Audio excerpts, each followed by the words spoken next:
Apostole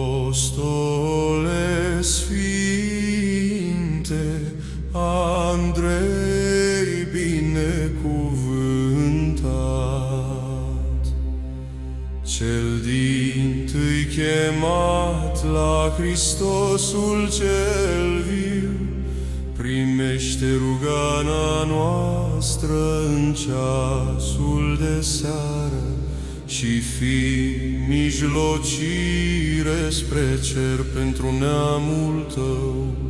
Pe țărmurile Pontului ai adus Evanghelia și lumina credinței ai aprins-o întâi.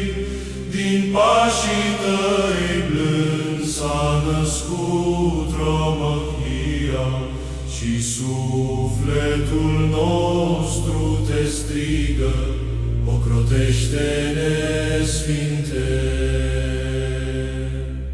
Tu care ai purtat crucea în chip de smerenie, învață-ne, Andrei, să fim statornici, să ducem credința în inimă curată și să nu o lăsăm niciodată să slăbească în noi. Ridică, apostole, mâinile tale spre Domnul și roagă-te pentru pământul acesta românesc, pentru sate, pentru case, pentru frații plecați, pentru copii ce cresc sub numele Tău sfânt.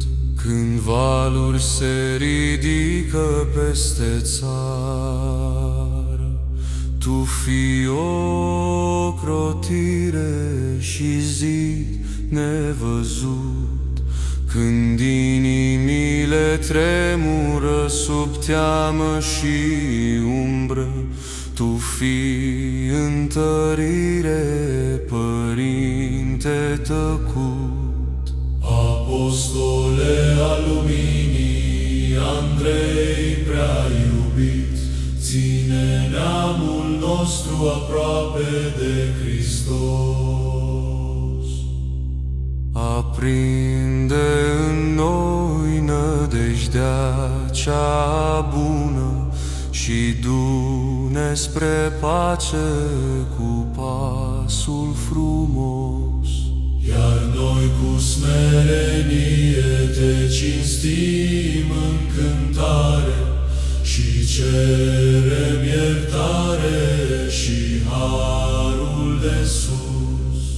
Sfinte Andrei, ocrotește România și du-ne cu Tine mai aproape de Iisus.